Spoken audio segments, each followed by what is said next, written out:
Hi folks, how you all doing? I'm Lawrence Mann, this is LAWRENCEcanDRAW, and today I'm going to walk you through this simple illustration of a dog on a blue background. This was drawn on the XP Pen 22E Pro. Now this is the second edition of this tablet, so this is version 2. Looks pretty similar to the first version, so you might find a lot of reviews out there. But my review of this is slightly different. What you'll find different on this tablet is a slightly more evolved stylus. So this one has over 8,000 levels of pressure, which is kind of the new generation of pen that everyone's starting to see on these new breed of tablets now. And this one also has 16 programmable keys now, which is a little better than on the previous version. So if you find a lot of reviews of this tablet, the one I've done, so within the last couple of months now, this tablet is newer. So if you're going to search for reviews of the XP Pen 22E, make sure they're within the last couple of months, otherwise the older one will be out of date. Yeah, so here we go. Straight away drawing a dog. I've started off with a background that's just not plain white, so I've gone for a nice sky blue.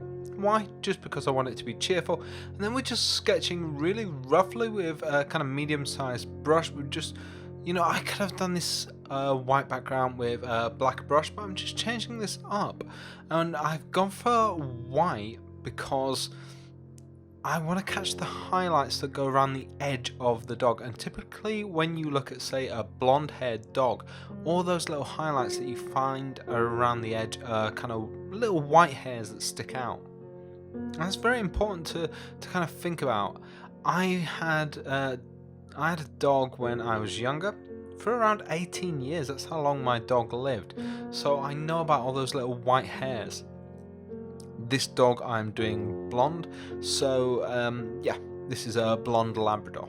So I'm just getting the very basics down, just giving him kind of a big blonde splodge of hair roughly around the face, just making sure the rough shapes of the features are there, but I'm not concentrating too much on any detail.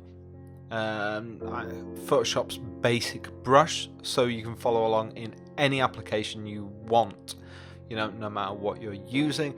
So only using 3 colors for the moment, so that light white color, the blonde color, and a black, just to get the mouth, nose and the eyes in there. And that's a really simple, again, just getting those rough shapes in there. If you wanted to do this a different way and say you wanted to start off with a black outline, you could do. But the trouble you're going to run into there with doing such a light coloured dog is that you find you have to kind of rub out those outlines, or you have to go over them with the lighter colour. If you were doing a chocolate lab or a darker coloured dog, that's fine.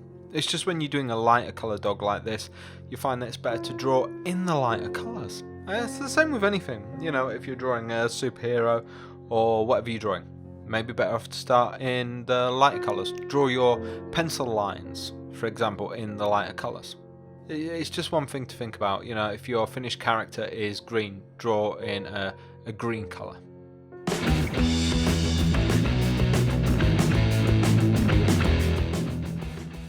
So welcome back, and we're going to start with a smaller brush now and go straight into a little more detail and just pick up a few of the hairs now. And this is where, even though I'm not trying to go into too much detail, I just want to get a couple of things right, because once I can kind of pick out the personality of the dog, it's just going to make it easier for me in my mind's eye. just to kind of be able to work on this going forward. And it's just little things. The eyes and the nose, that kind of hint of the mouth, really. I'm kind of zooming out, showing you what's on my screen, but also zooming out so you can see how I'm working on the tablet. You won't see me touching the hotkeys too much, because if I keep using the hotkeys, then I'll be blocking the screen. So it's a bit straightforward like that. You see me reaching over and using the other hotkeys as well, just so I'm not blocking the screen too much. I know it's annoying, and it's not representative of how I'm using the tablet in real life, but it's just so I can show you guys, of course. The same with how the screen color looks from this point of view is not how the screen color looks in real life.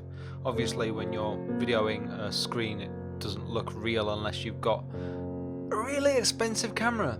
I don't have a really expensive camera. Anyway, I just wanted to show you a bit of this so you can see the actual screen size, and you can see me actually working on it.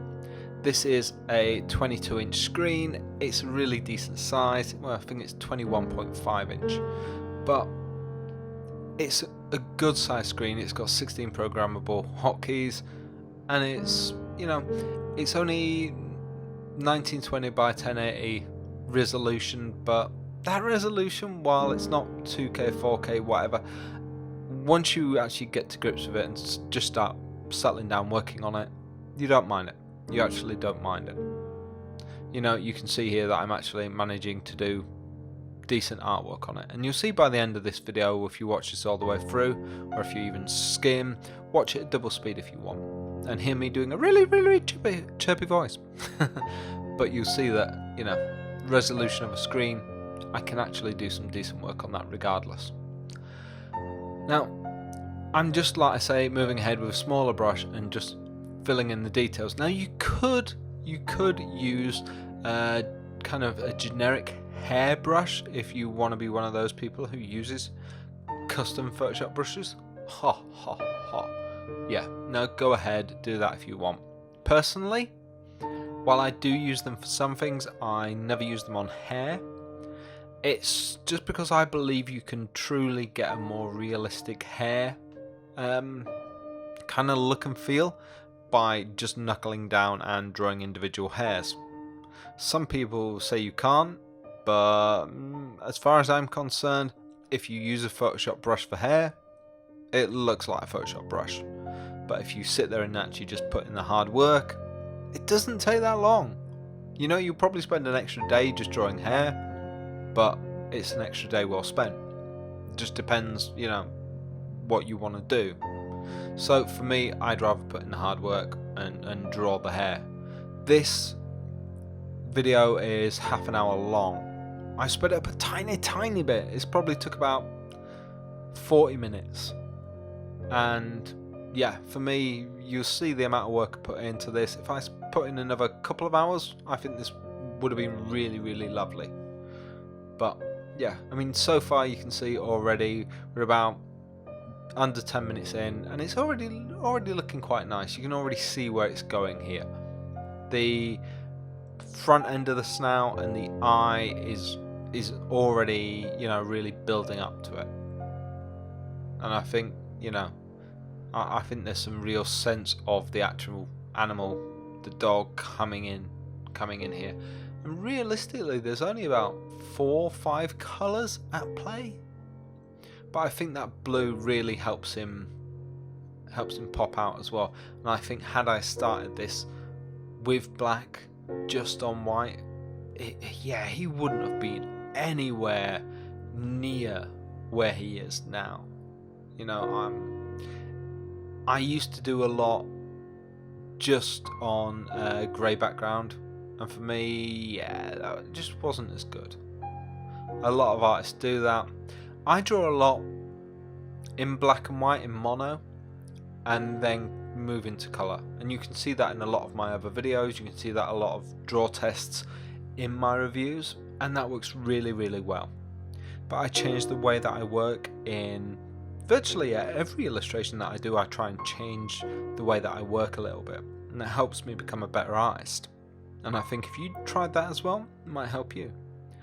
But I think by moving straight on into colour here, this works because the dog is pretty much just one colour. Other than the tone used in his eyes and his mouth and nose, this dog is pretty much only one colour. I mean, don't get me wrong, there's variations in the shadow, but because there's only one colour, it's easy enough not to do monotone. it's easy enough just to go straight into that blonde. If this was a very intricate, detailed, you know, if it's a parrot, for example, yeah, maybe do the mono. Actually, no, if he was a parrot, I'd have gone straight for colour too, because of the brightness and viscosity of those colours. Viscosity. Listen to me, I'm an artist. But yeah, because it's so bright and vibrant, I would have probably just gone straight to colour anyway. But say if he was a dark and dingy, Batman-esque, you know, DC Universe kind of, I'd have definitely gone for mono. Depending what it is, you know, that's the thing. But you see the dog here is you know, it works better just going straight for this. But a lot of my work is better off going straight and doing a tonal range, and that way you know the tonal range of what you're creating colour looks so much better and it's correct. I mean, there's a whole theory as to why you work in black and white first. You know, it's partly composition, it's majoritively the tonal reasons. You know, so everything jumps out at you at the right time, and your eyes are drawn to the right places, and so on and so forth. But it also makes it a lot easier for you to work. That way, if you have to correct something, you know, you don't have to redraw every bit in colour. You know, you work faster if you're just drawing in black and white. You know, you don't have to match every colour every time you redraw. But that's why just drawing a dog in this golden lab colour is so quick. That's why this dog could be a finished illustration. If I put in the full effort, that's why I could finish this in 2 hours. You know, even if I put in a bit more of the background. Now this dog finishes with just a plain blue background, but if I just, say if I put in some foliage, if I gave him a collar, if I put some clouds in the blue sky, all of that I could do it in 3 hours. Have a really nice piece that I could sell prints of. I know there are artists who do just dogs, and they do fantastic dogs, and they probably make a boatload of money because there's a boatload of people out there who just like dogs. You know, nothing wrong with that. If that's your thing, if you like dogs and you want to paint dogs, then paint the dog out of those dogs. Personally, I like to paint something different every day. I like to make sure that I challenge myself with every drawing. Now I know this doesn't look like I'm particularly challenging myself, but you know, the example I always give is horses. I find horses particularly hard to draw, so I like to draw horses. Animals in general are particularly hard. Dogs are small horses, really. They're particularly hard to draw, so dogs, yeah. Some people are particularly good at dogs, so if you are, don't draw dogs. You know, hands, people have problems with hands, with feet, so draw hands, draw feet. Whatever you find hard, go and draw it. You know, that's why in my draw tests, I always draw different things. You know, some people just draw big boob women all the time. If that's you, then stop it. Stop drawing the same big boob women over and over and over again, because if you do, you will not become a better artist. If you think my videos are a little weird because I just draw completely random things like dogs and predator one day, and then the next day I'm drawing an airplane, and then the day after that I'm drawing a Star Wars character, and then after that I'm drawing a Lego man, and then after that it's something else that's random. The reason is, if you draw something completely different every day, you're upping your skill level. It's better. In my actual work, in the more detailed stuff you see me do, on my portfolio website, what you'll see is my portfolio website has a variation of work. And what that is It's all fantasy and sci-fi stuff and portraits. And what that is, that's a mix of paid work, commissions, and a mix of just work that I've done that is good enough to go in my portfolio. Now, I will always challenge myself to do something that I think is technically hard. One piece that's not up on my portfolio anymore, but one piece I particularly enjoyed, was I drew a mermaid piece, and it was drawn from the perspective of under the water, but looking up at a guy stood on a raft. Now imagine the perspective you have to do to draw somebody stood on top of a raft, but you're looking up at him through the water. That was particularly hard, but also you could see the mermaid that was under the water with you. Yeah, it was a bit mind-bending. And also the guy that you're looking up at, he was distorted by the waves that you're looking through. So it was really challenging. And the mermaid obviously had a long tail with lots of scales that were multicoloured. Yeah. I might go back at some point and retouch that and get it portfolio worthy again. There was also a piece on my portfolio that was called Rescue Gone Awry, and that was a piece about a princess who was actually having to rescue the prince from an ogre. I like that piece, but it's just not portfolio worthy anymore. I'm actually retouching it at the moment, and it looks very, very cool.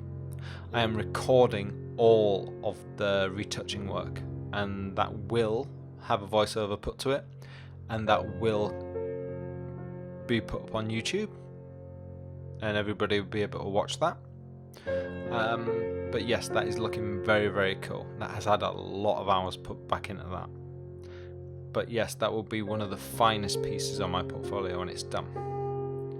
But that was a piece that was very challenging originally, and now it's still very challenging because of the work that I've put back into it.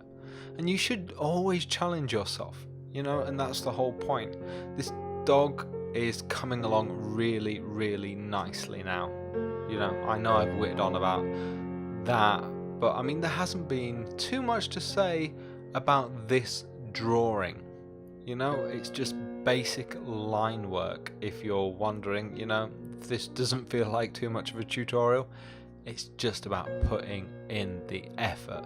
The overall challenge here is just drawing something that I feel difficult. The overall challenge and the hard work is just the hard work. You can see that I'm following a photo reference that I have. I mean, you can't see the photo reference, but I have a photo reference, and I'm just following that, and I'm using a basic Photoshop. Basic Photoshop brush, and yeah, I have now in the background just put on a large brush which has a soft edge, and I'm just putting on a bit more of a halo around the dog there. You can see that I'm only using a few layers there. The dog is all on one layer, the blue background is all on one layer, and the halo is all on one layer, but I'm just kind of knocking down the opacity of that. I don't want that to be bright at all. It's just something I'm testing out. I don't even have to really keep that. But I'm happy with it, and it looks good. And because I've spent the time and I've done lots and lots of lines, if you wanted to, you really could have knocked that out really quick, really simply with, one of those hairbrushes.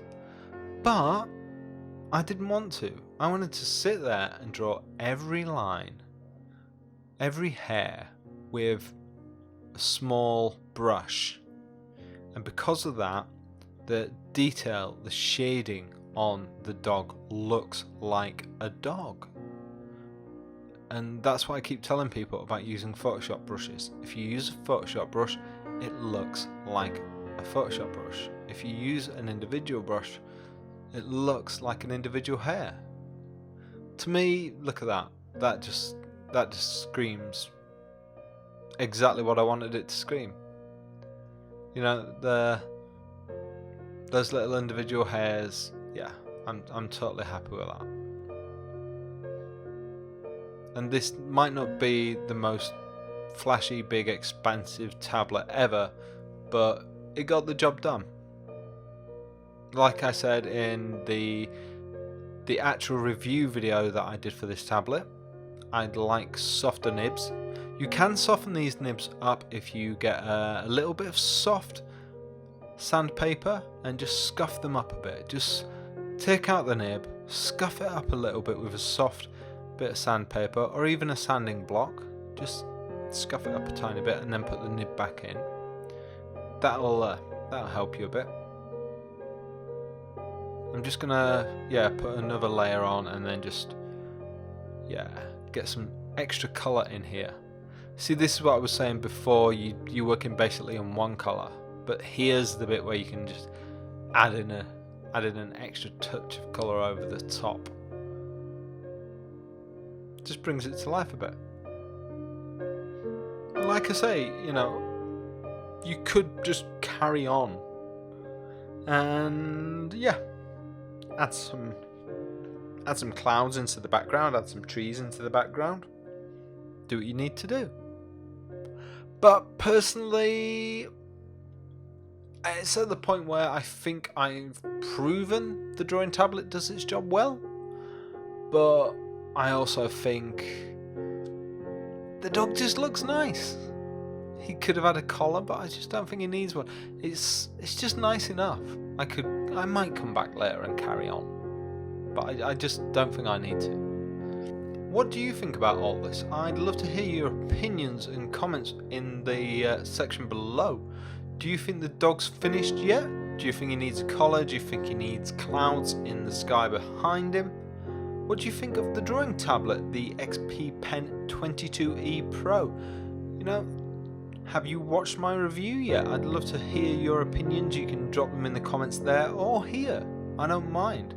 You know, the fact that this has 8,000 levels of pressure, the fact that there's now 16 customizable hotkeys, does that make a difference to you? What drawing tablet are you using at the moment? And what are the key features you'd love to see on a drawing tablet that you don't already have?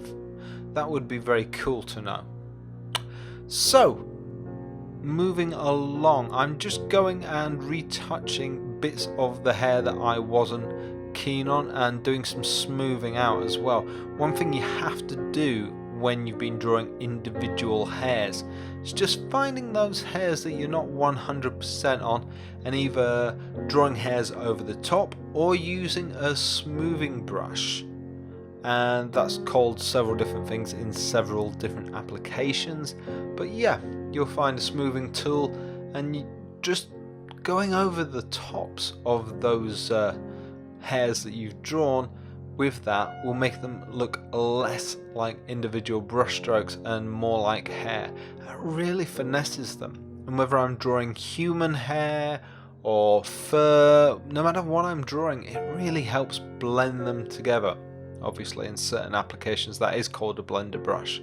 So it really helps refine them, bring them all together, take focus off of some of those areas as well. And I can't say how well this actually works. It really is kind of a two-stage part. But what I'll often end up doing if it is a finished illustration is I'll end up drawing all the individual hairs, going over with a blender brush, then drawing all the hair over the top again, perhaps on a separate layer, but then going over the top again with a blender brush, only to draw all the hair over the top again, because it's layering up in stages, just as a hairdresser would do when cutting hair. Or just as hair naturally grows, you have layer on top of layer on top of layer. But if you want hair to look truly realistic, if I was doing, say, a portrait, That's how I would do it. I know this seems obscene, I know this seems absolutely mad, but if you wanted to do a realistic portrait, like crazy realistic, go and have a look at my portfolio. That's the kind of work I love to do. I do layer it up, and I think that's the best way to do it, but that's my style. May not necessarily be your style, but like I say, if you go and have a look at my portfolio, let me know what you guys think in the comments if you've already seen it. That's just how I personally like to work. You know, you may not see that necessarily represented in the work that I do on YouTube, because I'll only spend like an hour, maybe 2 hours on the work that I put into YouTube, whereas the work that I put into my portfolio work, my commissions, I could spend anywhere between a week and 2 weeks solid on a piece. And when I say 2 weeks, I mean each day is from the hour I get up to the hour I go to sleep, and that's 7 days a week for perhaps 2 weeks. I don't leave the house. I do not leave the house. To the point where sometimes a commission, I will finish a commission and run out. Literally, I will put my stylus down and run out of the house because I've got some kind of bunker shock going on, some syndrome where I'm just like, I need to get out, and I leave the house. I run out of the house with no intentions of going anywhere specific. I just need to get out of the house because I've been working like that. But you know, it is what it is. That's your art. And you know, you practice every day, you try and draw something different, but a commission takes over your life. Even then, I'll try and swap out every now and again and doodle something. You know, this is why video work is so good, because you know, you get caught up, you draw a little video for an hour or two, and then get back to your commission.